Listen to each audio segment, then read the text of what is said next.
Chewy, what up? First of all, dog, I know it's been a couple days.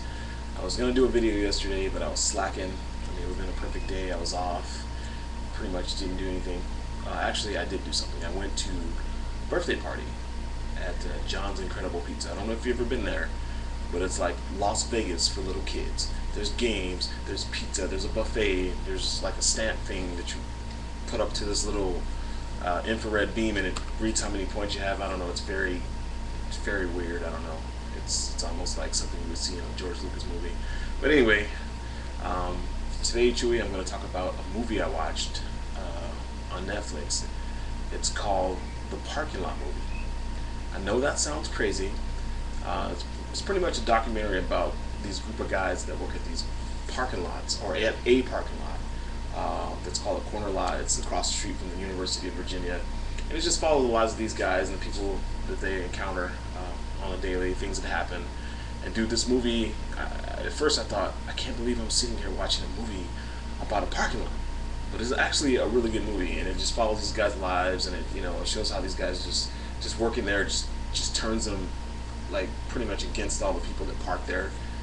They get to the point where they can't stand them, but the crazy thing about these guys are they're not just like slackers. You would see, most people see parking lot attendants and think, oh, that guy's slacker, or what that guy doing in his life to where he ended up, doing that. The crazy thing about these guys is they're like grad students. One guy was like an ex-professor. It's like these guys are actually smart people, but they get treated like crap because they're attendants at a parking lot. I don't know. It's kind of crazy. You should check it out. Other thing I want to talk about is today I read an article posted online by somebody that I follow on Twitter, and it had to do with Kevin Smith. I guess he made an announcement at the Sundance. I think that's the film festival. Yeah, I think it was Sundance. That he was not going to look for a distributor for his movie. He was going to distribute it himself, which is it's a pretty gutsy move. Usually, big films or films that do really well have distributors, of course. Some huge company like Miramax or Lionsgate or something like that picks up the movie. The movie gets huge, but anyway, I guess this guy announced that he's not going to do that. He's going to put the movie out himself because he wants to go back to being a truly independent dude. Let me tell you, I love the idea. Hopefully this catches on. Hopefully this opens up a door for a bunch of other indie film directors. But the fact that this guy's Kevin Smith, he talks about in this article, and I'll post the article link below. But anyway, he talks about, when he made Clerks, it was $27,000, I guess it cost to make that movie. And then, he said by the time he got a distributor for it, and then they put all this money into promoting it, pretty soon the bill is up to like $26 million. So anyway, the movie that he has out, I can't remember the name of it, but I'll look it up. I'll post it in the links below.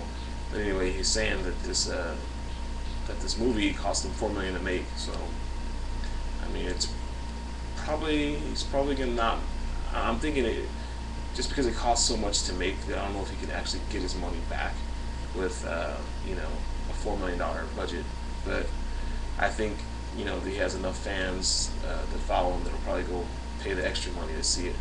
Hopefully this works, because I think if this works, this changes the whole game. It's kind of like what Napster did to the music business. Now, I'm not saying I agree with what they did to people illegally downloading and all that other stuff. What I'm saying is, with Napster, it changed the way we buy music. And iTunes and all that stuff, it changed the way we buy music. So I'm hoping that cameras are getting better, that people can actually do their movies, upload their movies to iTunes or whatever, sell them for whatever, $2.99, $4.99, $5.99, I don't know. But I just think it's a brilliant idea. I give that guy credit for doing that. And I probably actually would pay extra money to go see this movie, just to support him, and the fact that he's not using huge distributors. He's staying truly independent. But it's a pretty interesting article. I think you should check it out. Like I said, I'll post the show notes at the bottom, and that's it. And of course, I still didn't get my haircut this weekend. That's the reason why I'm wearing my hat. I think this hat is going to be like my trademark hat. It kind of reminds me of Chuck D from back in the day. You know what I'm saying? But anyway, Chewy, it was good talking with you, and I will see you on the flip side.